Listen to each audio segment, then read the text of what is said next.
Beowulf, Chapter 1. Hrothgar, king of the Danes, builds a great hall, but the monster Grendel murders Hrothgar's warriors there, so the hall lies empty.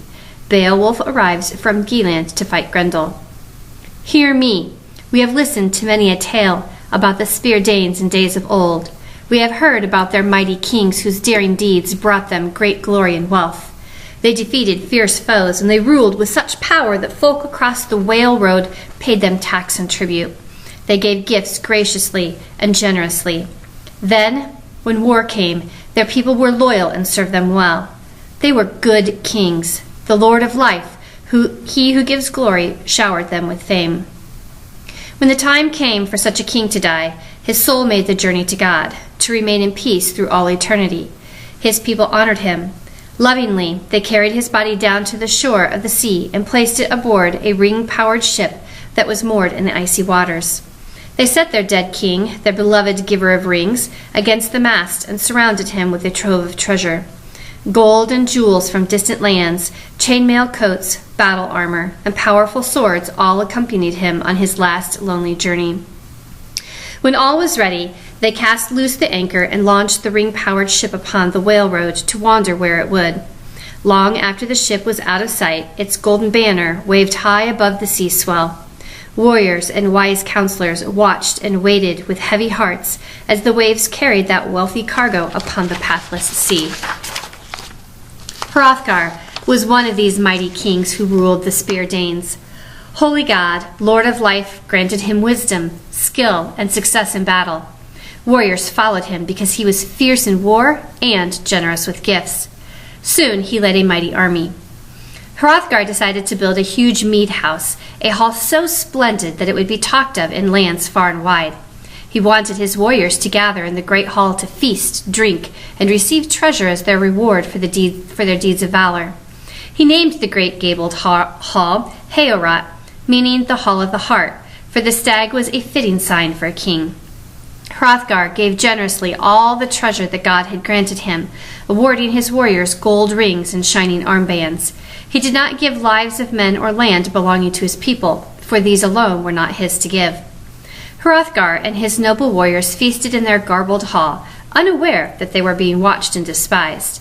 The gruesome creature Grendel dwelled at night in the darkness of the misty moor. By day he haunted the marshland with hate in his hard heart. Descended from the race of Cain, Grendel bore the ancient curse, the mark of murder of his death-dealing ancestor. Like Cain, Grendel had been banished from life among joyful folk. He was condemned to live in a lonely lair with only his mother and monsters of the deep for company. Day after day, Grendel heard and hated the harp and sounds of song. One night he waited until the sun, that jewel of heaven, had glided over the earth. Then he stalked out of the shadows and into the towering, timbered mead hall to spy upon the Spear Danes. A band of brave warriors met his eye, their bodies relaxed in heavy slumber. Mead had dulled their minds, and for this short time they were free of thoughts of sorrow and woe in the world about them. Grim and greedy, ferocious and fierce, the monster grabbed 30 Spear Danes and pitilessly slew them while they slept. He mangled them with bloody teeth. A huge bag of dragon skin hung from his shoulder. Into it he tossed the blameless bodies of the Danes. Then, gloating and gleeful over his plunder, he hurried homeward to his lair with his frightful feast. For the time being, Grendel left the hall of Heorot to the living, but he would come again. Not until the bright morning light shone forth over the land did King Hrothgar and his folk hear of the disaster. When they entered that bright hall of brave men, the sight filled them with horror. Sounds of weeping and wailing replaced the songs of joy that had issued forth from the great hall.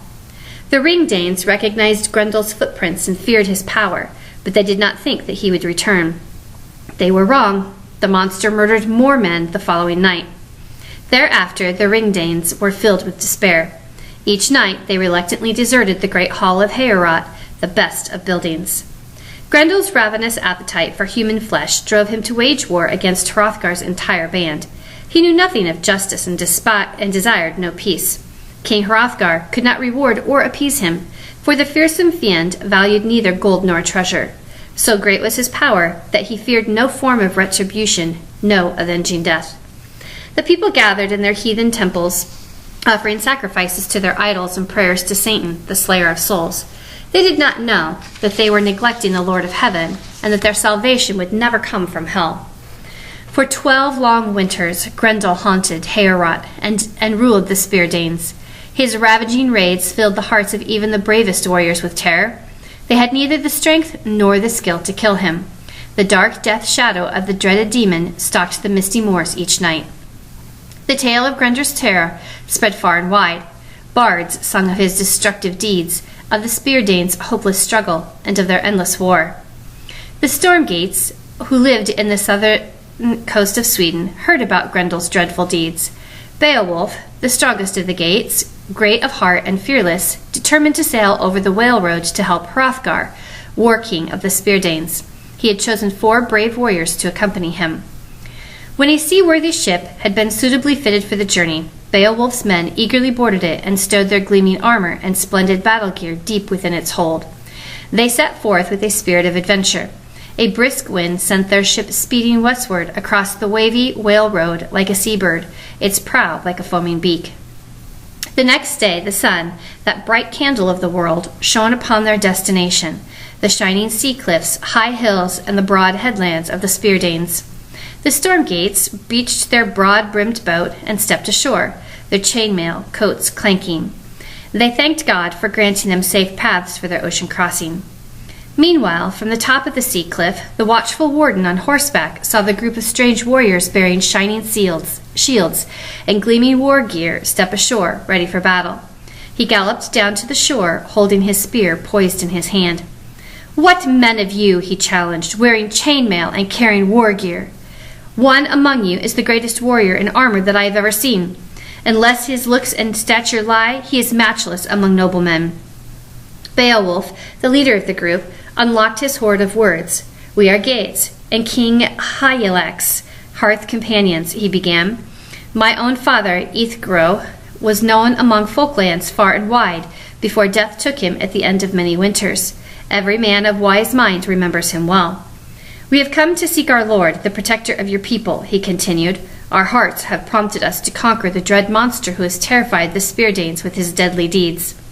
The warden replied, "Take your weapons and your war gear, and I shall lead you forth to our king. My men will watch your bent-necked ship and protect it from any foe." As the Gates marched towards the hall of Heorot, the warlike boars on their gold-gleaming helmets kept watch over their lives. Finally, they saw King Hrothgar's gold-trimmed, high-gabled hall, famous beyond all other halls and lands far and wide. There the warden left them to return to his sea watch, and they continued along the cobbled street toward the bright home of brave men. When they had rested their broad golden shields and their gray-tipped ashwood spears against the wall of the great hall, Hrothgar's herald, Wulfgar, questioned them as the warden had. Wulfgar then returned to his white-haired king and said, "Beowulf, leading a band of Gates, has sailed the Whale Road to our land and wishes to speak with you. Grant them your ear, gracious Hrothgar, for their war gear reveals them to be worthy of great respect." "I knew Beowulf when he was a child," Hrothgar replied.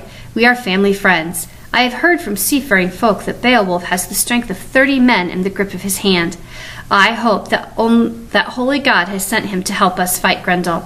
I shall give him glorious gifts for his great heart and valiant spirit. Welcome the Gates, and ask them to come before me."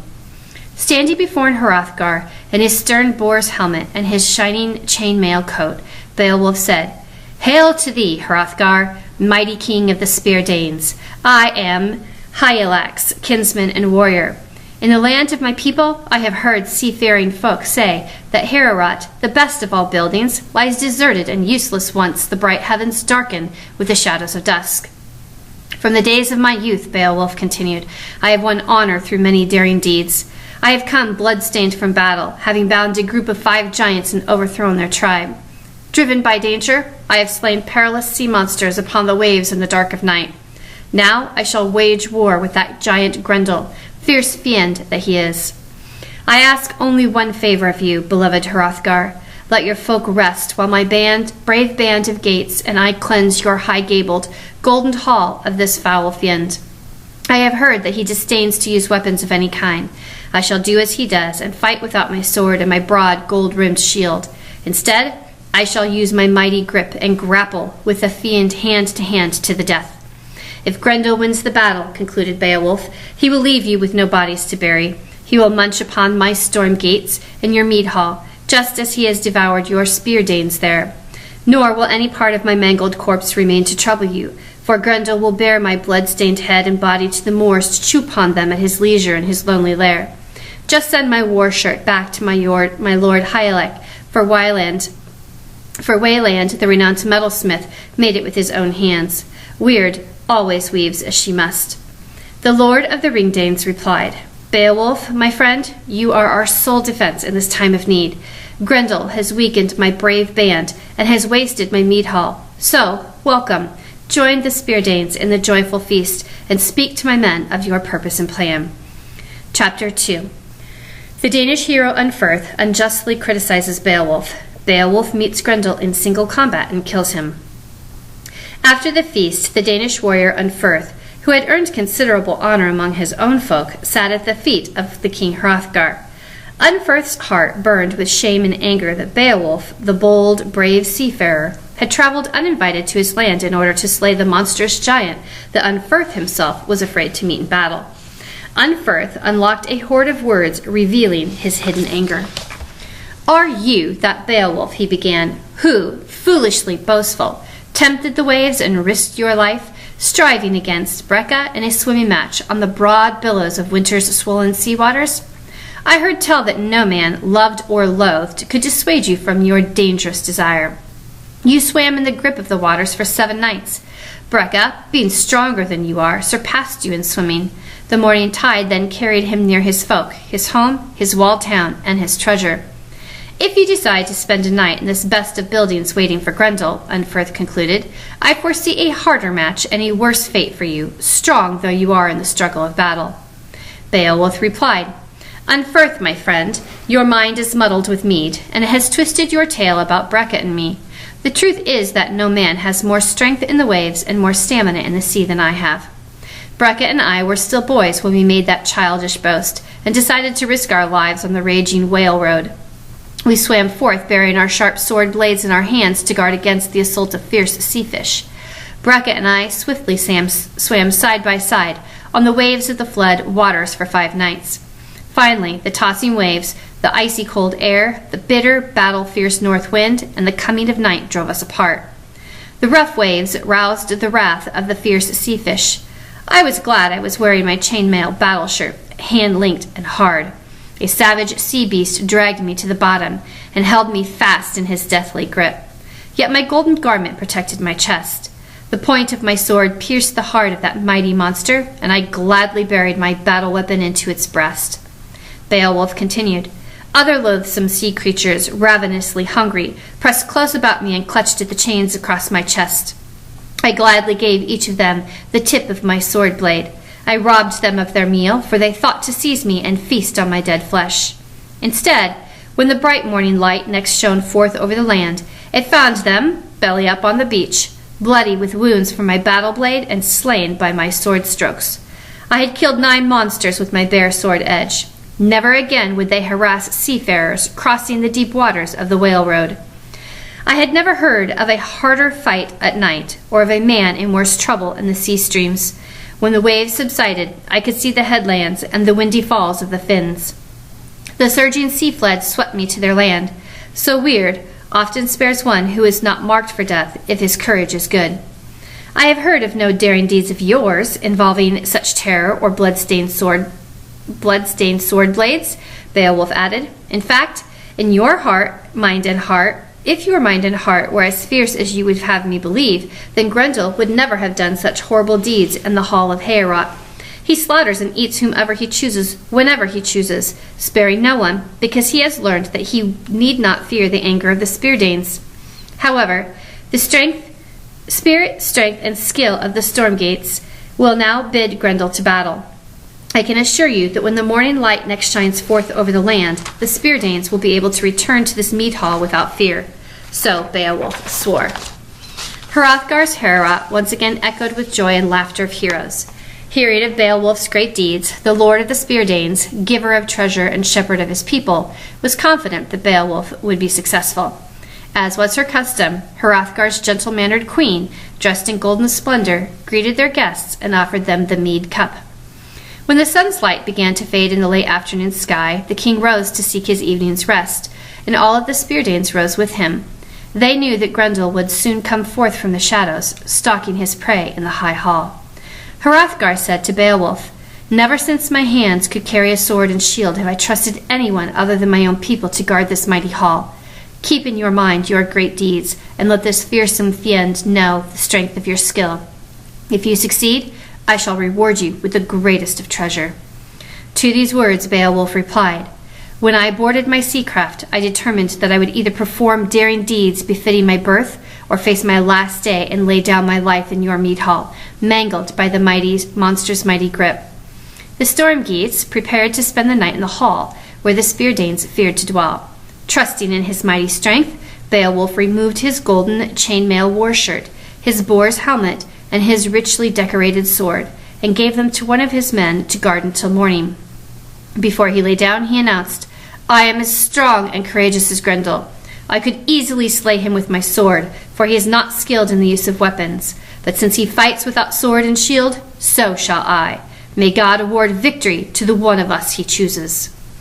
Then Beowulf, brave in battle, lay down, but remained awake and alert. His brave, seafaring companions lay down to sleep. Knowing that Grendel took great joy in slaughtering the men he found in this bright hall, each Geat quietly thought of his home. He feared in his heart that never again would he see his family, his home, or the town in which he had been reared. But the Lord gave the Stormgeats the destiny to overcome their foe through the courage and strength of one man. Mighty God rules mortals forever. Grendel, the Shadow Walker, left the misty moor and stalked toward the Hall of Heroes through the dark night. Everyone in the great gabled hall slept, except for one man. Beowulf lay awake, watching and waiting. He was anxious for the battle to start, for his anger toward his foe filled his heart to overflowing. Grendel left the misty moor and quickly strode toward Heorot, the treasure house of men, glittering with gold. He bore God's anger and was a joyless creature. Determined to do dreadful deeds, the fierce fiend angrily placed his hands upon the door and forced it to give way before his furious might, even though its fastenings had been forged in fire. Quickly he strode inside. A blazing light burned in his eyes like a flame. His heart laughed to see the hall occupied once again by sleeping warriors. He expected to slaughter each and every one of them before returning to his lonesome lair, for the sight of such a full feast filled him with a raging hunger. But it was Wyr's decree that, after that night, Grendel would never again feed upon human flesh. Beowulf quietly watched as Grendel set about his beastly business. The monster suddenly seized a sleeping warrior, tore his body to pieces, bit into his flesh and through his bones, drank down his blood, and devoured him piece by bloody piece. Soon he had consumed the entire corpse. He then stepped toward the reclining figure of Beowulf and clasped the bold-hearted hero with his monstrous claw. Beowulf angrily seized Grendel's arm in his mighty grip. Grendel had never met a more fearsome foe. Terror flooded the monster's mind and heart. His courage fled. He wanted only to flee into the darkness and return to his lonely lair, but Beowulf held him fast. Beowulf sprang to his feet and clutched at Grendel's hand with all his strength. The fingers of the giant snapped. The hall clanged and shook with the relentless, savage struggle as the two foes raged. The walls shattered, but the iron bands within and without kept the hall of Heorot standing in spite of the fierce fight. The Speardanes trembled with terror at the sound of Grendel's howling screams of pain and his shrieks of defeat. Beowulf's brave men tried to help him by using their trusty swords, handed down from their fathers, to slash at Grendel from every side. They did not realize that the sharpest sword blade on earth could not harm his hateful heart, for the dreaded demon had placed a spell on every keen-edged weapon. So the two fought fiercely on. Through it all, Beowulf gripped Grendel's hand with a vice-like grasp, while Grendel tried to break free. Gradually, a gaping wound opened in Grendel's shoulder. The sinews snapped apart and the bones split at the joint. Beowulf had gripped Grendel's arm from the rest of his body. He had won the battle, and with it, glory and fame. Close to death, Grendel ran in dreadful pain back to his lonely lair in the misty, marshy moor. He knew that his life was at an end. The breath of life left his body, and his heathen spirit descended to hell. Beowulf, who had come from afar, and who was bold and brave in battle, had kept his word to Hrothgar, the ring-giving king of the Spear Danes. The hero had cleansed Heorot of deadly deeds, and had saved it from the foul fiend. As token of his great victory, Beowulf mounted Grendel's bloody arm and claw beneath the golden-gabled roof for all to see. In the morning, many a brave-hearted warrior wandered about the bright hall to marvel at the Grendel's great claw and his great footprints. Neither Speardane nor Stormgeat sorrowed at the thought of the maimed monster wending his way to the moor with a weary heart, defeated and dying. The warriors fearlessly followed Grendel's bloody track to the marshy moor. There they found the swamp, seething with gore, its dread waters bubbling and boiling with hot blood. Seeing no sign of Grendel, they joyfully returned to celebrate Beowulf's victory. Hrothgar's bard, who knew many ancient sagas, was already skillfully weaving a tale of Beowulf's great victory. He compared Beowulf to Sigurd the Volsung, who had slain a fearsome dragon and won its hoard of treasure. King Hrothgar, giver of golden rings, entered Heorot and saw the terrifying token of victory. "I thank God for this sight," he exclaimed, gazing up at Grendel's arm. "Not long ago, while high-gabled Heorot stood blood-stained and gory, I feared that no one in the world would come help us. From this time forth, Beowulf, I will love you like a son.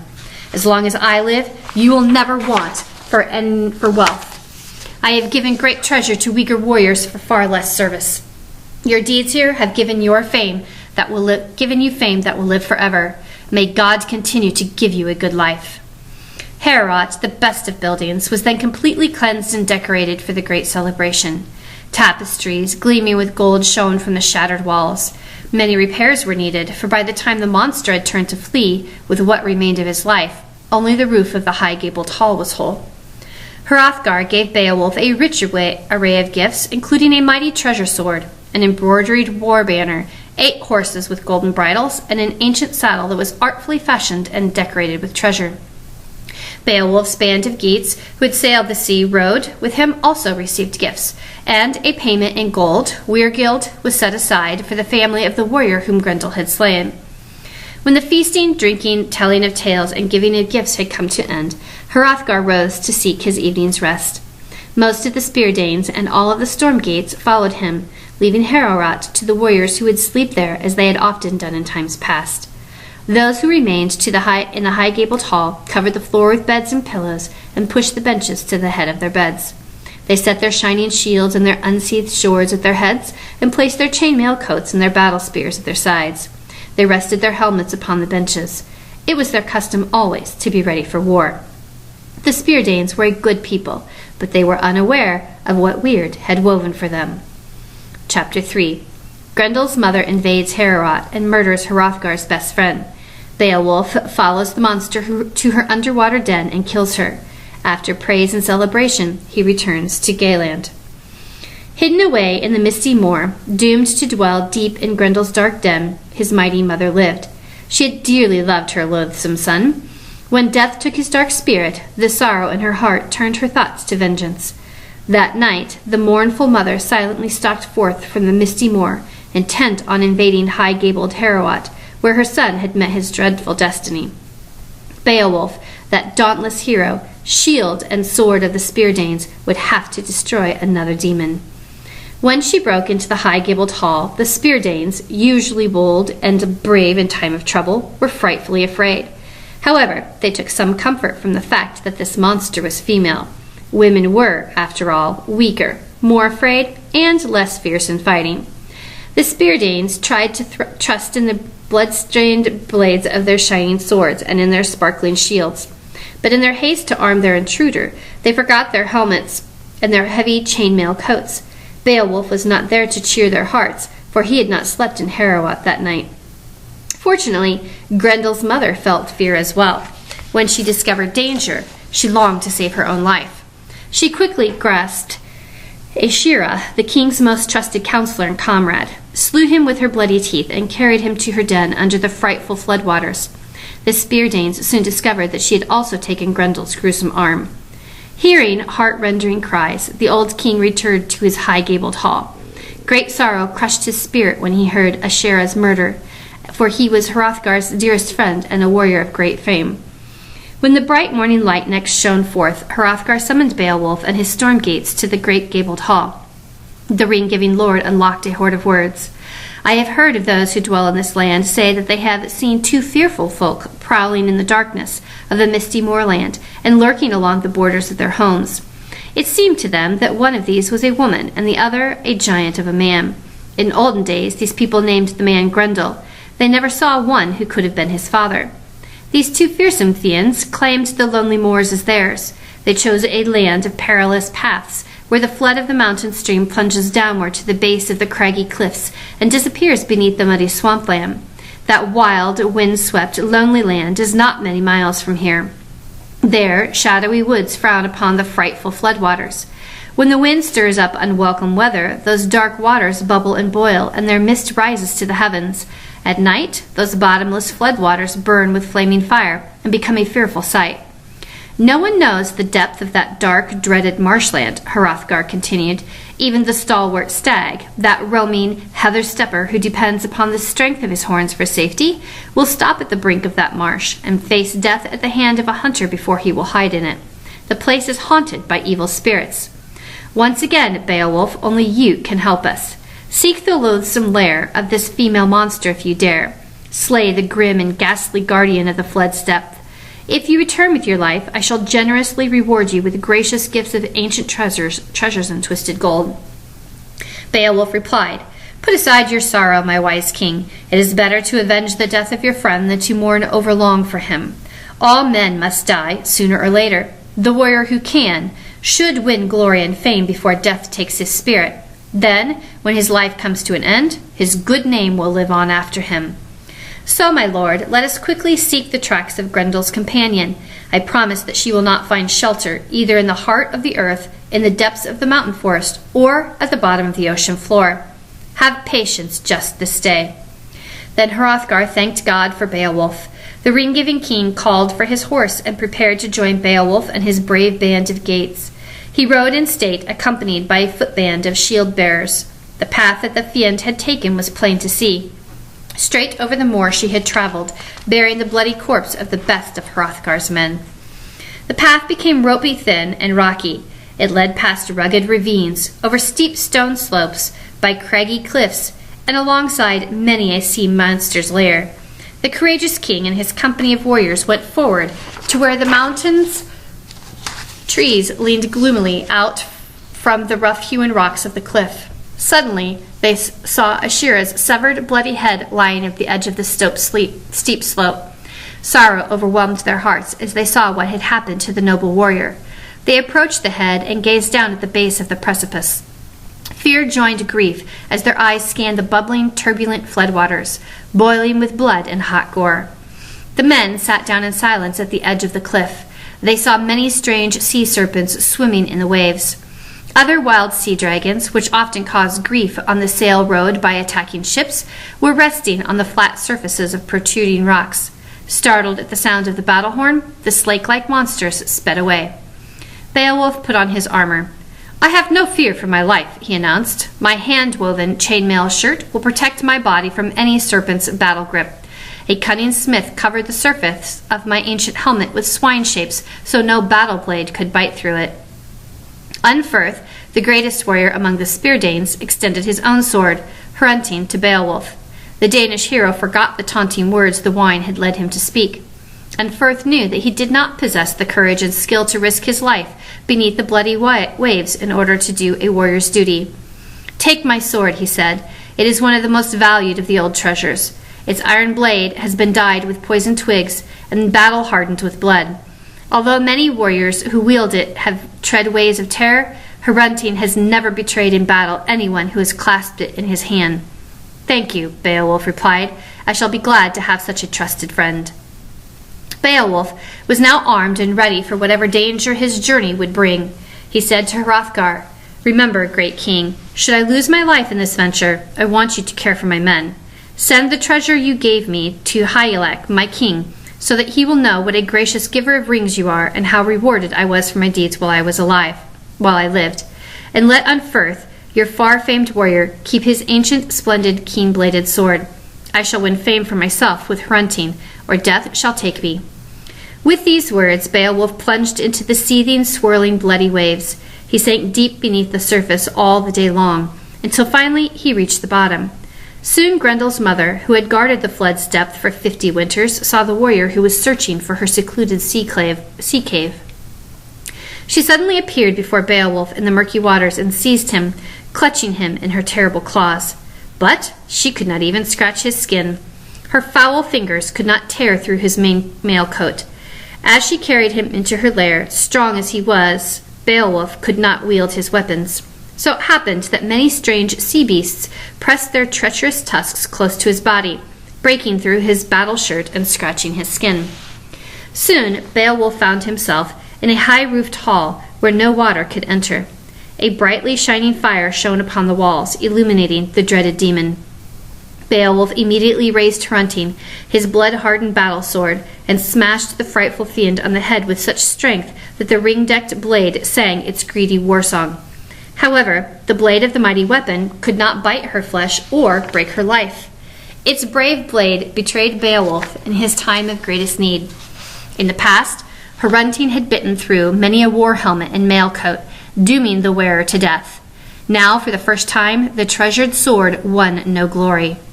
Angrily, the brave warrior threw aside his sword. He trusted instead to his own strength and to the great might of his hand grip. So must any warrior, for if a man wants to win lasting fame in battle, he must put aside all fear of death. Beowulf eagerly seized Grendel's mother by the shoulders. He was so strong-hearted and swollen with wrath that his strength became great enough to throw her to the ground. Quickly, however, the monster grabbed him. Beowulf's spirits sank as he felt her tremendous strength, and the strongest of warriors staggered and fell. Grendel's mother hurled herself upon him and drew forth her broad, bright-bladed dagger. She intended to avenge her only child.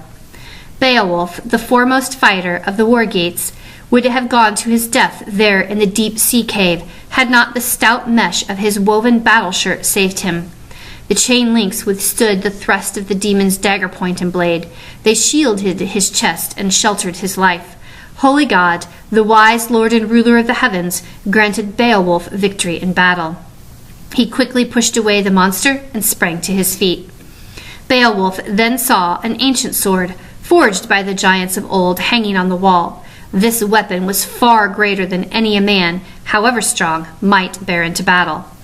Beowulf seized the giant sword by its chain-linked hilt. Raging with fury, he brandished the blade. He struck so angrily and with such savage strength at the monster's throat that the hard-edged blade slashed into her neck, broke her bones, and sliced through her body. The fearsome fiend dropped to her death at his feet. Beowulf gazed upon the bloody blade of the sword and gloried in his great deed. The fire suddenly flamed forth, bringing light as bright as a candle of the sky when it shines forth from heaven. Beowulf then searched the spacious cave for Grendel. When he finally found the monster's lifeless, broken body, Beowulf swung the giant sword with such an angry blow that Grendel's head sprang in one direction and his body jumped in another. Meanwhile, on the edge of the cliff, Hrothgar and his two groups of warriors waited and watched. When they saw the surface of the floodwater suddenly swirl in bloody waves, the Danes thought Grendel's mother had slain Beowulf.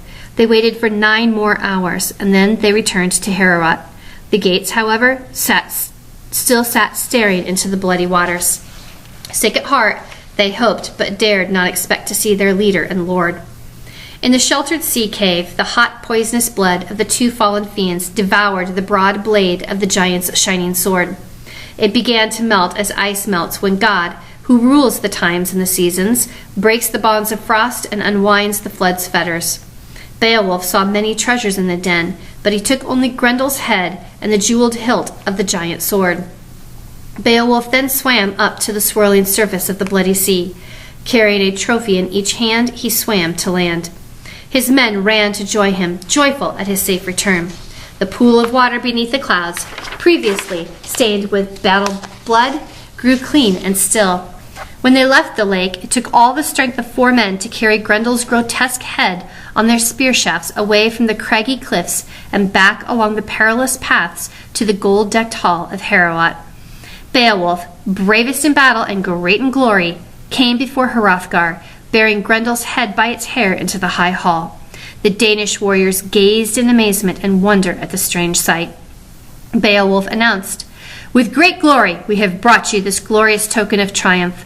I barely escaped with my life. I would have been killed in that grim battle beneath the waters if God had not shielded me. I could achieve nothing with Hrunting, splendid though that strong-bladed weapon is. Holy God, the ruler of men, who often guides the friendless, permitted me to see an ancient and wondrous sword, forged by a giant smith, hanging upon the wall. With that sword I slew the monstrous guardian of the sea cave and beheaded the lifeless body of Grendel. The boiling blood and the battle gore of those fiends burned the blades to nothing, and I have returned with the hilt as a record of the ruin and death of those dreaded demons, those fiends who were the foes of God. I promise," Beowulf concluded, "that you and your warriors can now sleep free from care in high-gabled Heorot." Beowulf then placed the jeweled sword hilt into the hand of the old king. The hilt revealed the ancient story of the flood. Those rushing waters ravaged and ruined the giant race because they lived lawlessly. Decorated with dragon shapes, the ancient letters told the tale. Hrothgar said to Beowulf, "Your fame is echoed among every people throughout the wide world. Maintain your might with a wise heart. Be a comfort to your people and a help to your warriors. Like you, King Hermod of the Old towered in strength above all men. However, he became blood-greedy. He killed his companions in anger. He lived for himself alone, without joy, and he suffered for his vengeful deeds. He died alone.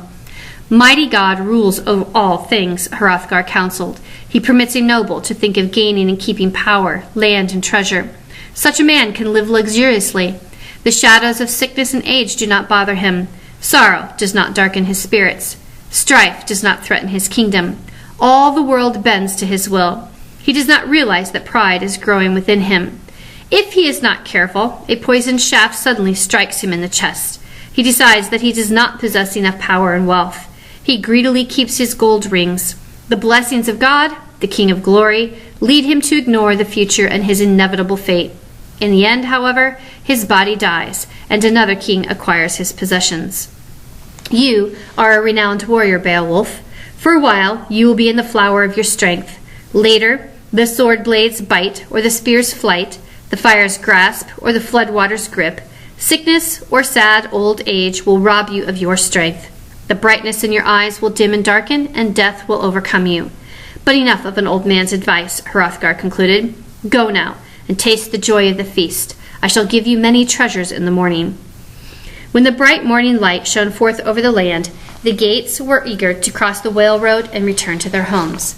Beowulf said to Hrothgar, "We seafaring ones, come from afar, are ready to return home. You have treated us well in every way. If ever I may do more to help you, I will be ready. If your neighbors attack you, I shall come to your aid with 1,000 warriors. My king, although he is young, will support me in word and in deed." Hrothgar replied, "Never have I heard one so young speak so wisely. If the spear, the fierce battle sword, or sickness kills your king, the Geats will have no better king than you. The Spear Danes and the Storm Gates will live in peace with one another as long as I am king. We will share treasures and tokens of love." Hrothgar then gave Beowulf 12 treasures. Tears fell from the white-haired king's eyes as he kissed the youth whom he loved as a son. Beowulf was so dear to him that his heart hurt. He yearned to keep the young warrior in his own kingdom. Beowulf, the gold-proud warrior, took his 12 treasures, and he and his brave men walked toward the sea. When they reached the coast, the warden welcomed them. They loaded Hrothgar's hoard, the horses, battle mail, and treasure upon their ship. Beowulf gave the ship's watchman a golden sword, handed down of old, which brought that warrior great respect among his comrades. So it came to pass that Beowulf, that safeguard of warriors, and his men set out once again upon the whale road. A brisk wind sent their sailing ship eastward like a seabird, its prow a foamy beak.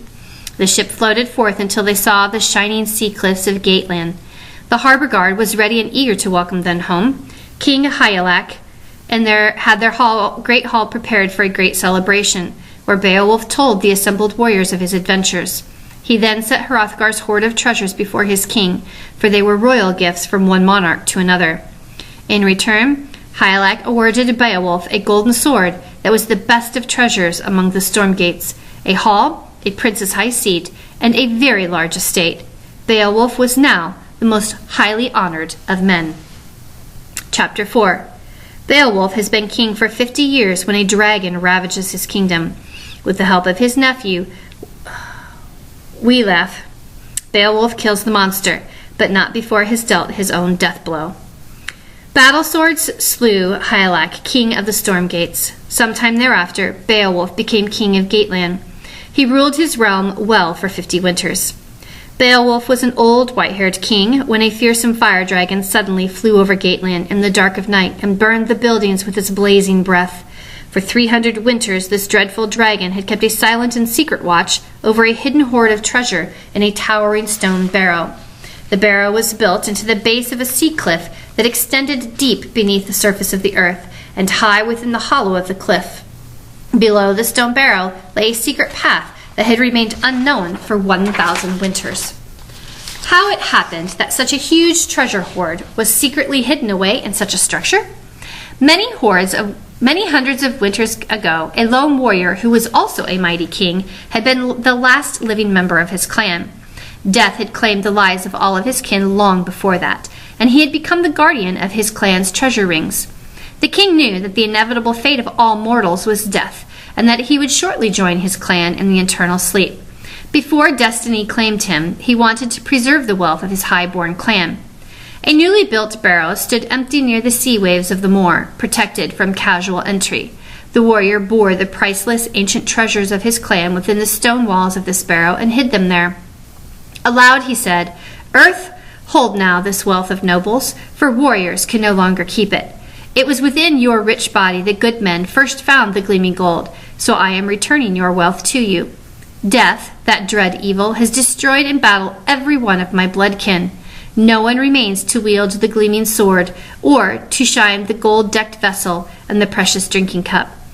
The hard gold-plated helmet is tarnished now, for those whose job it was to shine it also sleep the endless sleep.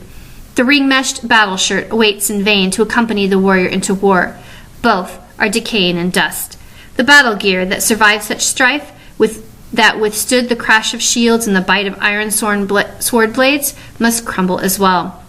No one lives to enjoy the mead hall, to hear the song of the harp, to ride a horse, or to see the hawk. Death has claimed my whole clan, and my heart is filled with sorrow." As a final protection, the lone warrior placed a deep curse upon his clan's treasure, a spell that would last until doomsday. Destruction and death would follow whoever distributed the gold hoard. Soon thereafter, death clutched at the warrior's heart and claimed him too. For 700 winters, the treasure hoard remained untouched. Then the fearsome fire dragon discovered the barrow and made the lonely lair his own. For 300 winters, the mighty dragon lived undisturbed in that barrow and guarded the ancient huge treasure hoard. It knew every treasure by sight. Before and after every nap, it counted each precious piece. It passed countless hours enjoying its possessions. One day, in the 50th winter of Beowulf's reign, a slave angered his master and fled in fear from his lashing. Seeking a sheltered, secret hiding place, he stumbled on the ancient trail to the barrow.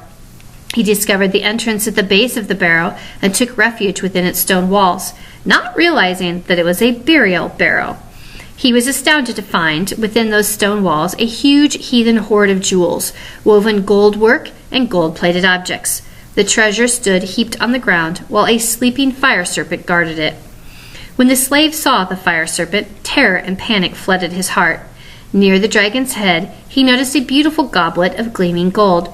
He stealthily approached the monster, snatched the cup, and sped away from that dreadful demon's den. Weird protected him, for his day of destiny was not yet upon him. The slave offered his master the goblet in hopes of buying forgiveness and peace. His master accepted the gift, for the old goblet was exceptionally fine and rare. When the fire dragon awoke, it counted its huge hoard and discovered that its gold goblet was missing. It frantically slithered here and there throughout the barrow. Desperately, it searched for the cup, but it couldn't find it anywhere within those high stone walls. Finally, in a fury, it smelled the tracks of the thief. Following the scent, the fearsome fire dragon left its lonely lair. Eagerly, it sniffed along the ground around the barrow mound, anxious to find the thief who had stolen the glorious goblet. As it searched, the dragon's savage thoughts began to turn from rage at the theft to the joy of revenge. The loathsome creature was determined to avenge the theft of its precious cup. It would punish all of the gates for the crime of one among them. The fire serpent restlessly waited until evening. When the sun's light began to fade, the dreadful dragon slithered out of its den. It flew low through the night sky like a fiery forge, spewing forth blazing flames and burning the buildings of the gatefolk. The glaring fires cast their glow into the high heavens, displaying the detested dragon's might far and wide. Its frightful fury struck horror into every heart. Before daybreak, the demon flew back to its barrow, to its secret stone hall and its treasure hoard of gold. It trusted that its fearful warcraft and the lonely location of its lair would secure it forever, or would secure its safety. However, the dragon deceived itself. Its life was destined to be as short as the life of their treasure-giving king, for even an old man, Beowulf, protected his people. Beowulf, the best of kings, learned of the fire dragon's ravaging raids firsthand, for the dreadful demon burned the Stormgate's glorious gift hall. When Beowulf saw that the fire serpent's blazing breath had reduced the Hall of Heroes to a ruin of ashes, his heart filled with deep sorrow. He feared that he might have bitterly angered the ruler of the world, the eternal Lord, by breaking some ancient law. Beowulf announced to his nobles that he planned to kill the fearsome fiend. "Oh, beloved Beowulf," they pleaded, "do not face and fight the guardian of the Skald. Let the foul fire serpent lie in its lonely lair. Let it remain buried in its burrow until the world ends." But Beowulf's nobles could not dissuade him from the heroic deed. They could not make their lord, the shepherd of their people, and the safeguard of warriors accept their wise counsel. The Lord of Rings held to his high destiny. He was a good king. "I am no longer a youth, but I shall always be the shield of my people," Beowulf exclaimed. "I shall seek the fire serpent, but not with my large army of warriors. I have no fear of fighting, nor do I fear the detested dragon's great strength and skill in battle. Many times I have survived great peril. I killed Grendel and Grendel's mother, and I have slain many mighty sea serpents. I shall risk my own death to slay this dragon." The old ring-giving king of the gates commanded his smiths to create a shining iron shield for him. The linden wood from their shields would not protect him from the fiery breath of this fearsome fiend. Beowulf then chose his 11 bravest warriors to accompany him. The Lord of the Rings had learned the cause of the dreaded dragon's wrath, and he ordered the thief to lead them to the loathsome fire monster's lair. Fear gripped the hearts of most of those men, for the dragon was a fearful foe. Only the bravest of heroes would dare to descend into the barrow and face the beast's blazing fire. When they arrived, Beowulf, strong in strife, and the gold friend of the gates, said farewell to his comrades.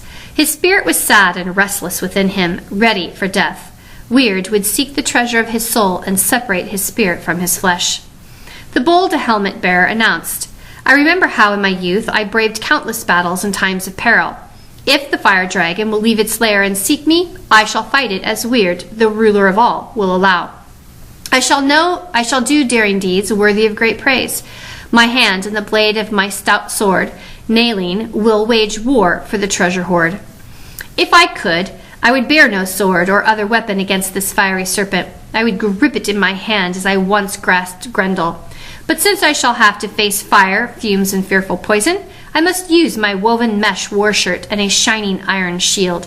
I shall not retreat from my destiny. Weird weaves as she must. I am eager for the fight. I have no need to boast of my bravery or my battle skill." "Wait here by the barrow," Beowulf told his warriors. "Our fight will be to the death. This is no deed for you. This task is mine alone. By my bold bravery and my battle might, I shall gain the greedy fire dragon's gold, or I shall die in battle." Then Beowulf, survivor of many grim struggles, carried his shining shield beneath the steep stone sea cliffs, sure of his own strength and skill. No coward would choose to fight this way. A stream of flaming fire broke from the barrow. The Lord of Rings knew that, if he tried to enter the barrow, the flood of fire near the dragon's hoard would burn him to death. So the good king angrily called his challenge to the fire demon. His voice resounded in the barrow hall and roused the fire serpent's rage. The dragon's fiery, flaming breath burst forth from the barrow, and the earth rumbled with the roar of its raging blaze. Beowulf, lord of the gates, raised his shining shield and drew forth Nailing, his ancient, blood-hardened sword from its sheath. The ferocious fiend came forth to fight with a joyful heart, eager to find its foe and strike terror into his heart. Beowulf waited in his war gear, steadfast of heart, while the fire creature coiled for battle. As the dragon moved to meet its fate, Beowulf approached his own destiny, for Weird would not grant the good king victory. His iron shield would not guard his body and his life. Beowulf raised Nailing and struck the fiery fiend with all of his strength, but his ancient sword, that friend of heroes, won no fame in this fight. Nailing's mighty blade became blunted and could not bite through the hard bone of the dragon. Beowulf was now beset by evils. His shield was melting under the intense heat. Nailing had lost its strength. The brave king, shield of the gate folk, could not boast of another far-famed victory. He knew that at last he faced death. His long life of great glory and lasting fame were pale now. Life, at any age, was worth living, and fame came second. Beowulf was unwilling to leave the earth. He did not want to make this last journey to a far dwelling place. Yet all mortals must meet their fate when their days on earth come to an end. Beowulf's battle stroke only fanned the hatred in the heart of the savage fire serpent. It retaliated by blasting forth a blazing torrent of fierce flames that engulfed the old king. The Stormgates, who had accompanied Beowulf, the king's close comrades, watched the warfare with increasing terror.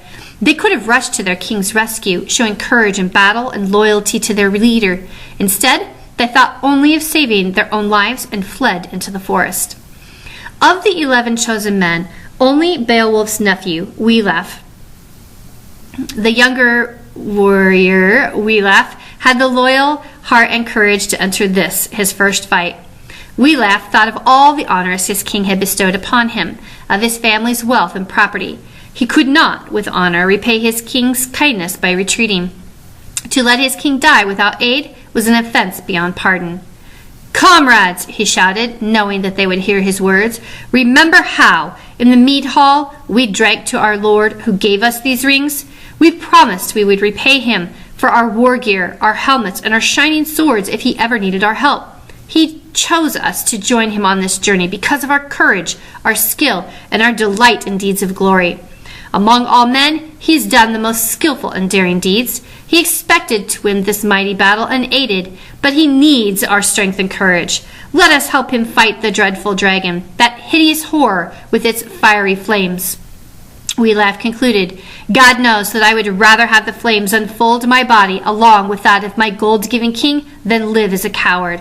I, at least, shall share my battle gear, my courage, and my skill with my king."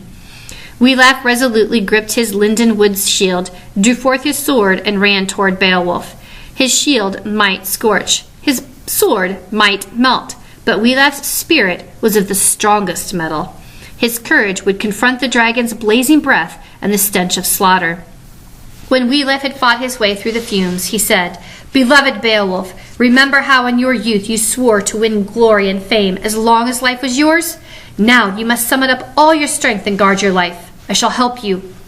Hearing Beowulf's words, the dreaded demon launched a second flaming attack, flooding with fire these warriors whom it loathed. Waves of fire scorched the shield of a young spearman, and he took refuge behind Beowulf's shield. Beowulf's presence inspired the old king to thoughts of glory. Once again, Beowulf's heart filled with hatred of his fiery foe. With a surge of his great strength, the Lord of Rings rushed toward the fire serpent and drove Nailing deep into the dragon's head. But Nailing broke. The brave blade betrayed the old king in his last battle. It was Beowulf's destiny that no man-made sword, however strong, would bring him victory. His hand was too strong to wield that weapon. In despair, Beowulf withdrew from the wounded beast. Seeing his retreat, the fierce fire dragon rushed upon Beowulf for the third time. It gripped him by the throat and sank its savage fangs into his flesh. The old king's lifeblood rushed from his veins in waves. Chapter 5. Beowulf becomes king. He punishes the warriors who deserted Beowulf and directs the preparations for Beowulf's funeral. Beowulf then proved his bravery, strength, and skill. Although the beast's burning breath was scorching his body, he ignored that fountain of fire and struck the dragon deep in his chest with his shining gold-decked sword. The demon's fire began to fail. Beowulf revived, drew his sharp dagger, and divided the demon in two. This was his last triumph in this world. His death wound began to burn and swell. The poison began to pulse in his chest. The old warrior slumped down on a seat by the stone wall. The worthy Beowulf washed the blood-stained body of his king with water and loosened his helmet. Beowulf knew that his life was ending, and with it his joy. He said to Beowulf, "The dreadful dragon now lies still and slain, sleeping from its sore wounds and taken from its treasure. Go quickly, dear Beowulf, and gaze upon the gold treasure hoard that lies buried beneath a lofty stone sea cliff. Bring forth some of the wealth so that I may see the golden treasure and enjoy the jewels. My winning of it may make it easier for me to give up my life and the realm that I have ruled for so long." Within the barrow, Beowulf, the victorious warrior, saw many glittering jewels and gold objects and wondrous wall hangings, all from ancient days. He found drinking goblets and dishes, jars and vessels, all unpolished and stripped of their decorations. Costly swords had been eaten through with rust, for they had rested there for 1,000 winters. Many an old rusted helmet was there, as was many an arm-ring that had been woven with shrewd skill. A bright golden banner hung high over the boundless hoard. It radiated a light that shone upon all the treasures in the barrel. A hoard of such treasure can make mortals overly proud, arrogant, and greedy, try as they will to hide that fact. Beowulf quickly filled the inside of his shirt with wine cups and platters and took that gold banner, the brightest of beacons. He wanted his lord to look upon the treasure before death claimed his spirit. When he arrived, Beowulf was bleeding and at his life's end.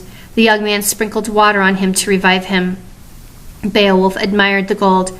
"I give thanks to the ruler of all, the King of glory, the eternal Lord, who has permitted me to see these treasures and to gain this gold for the gates before my death.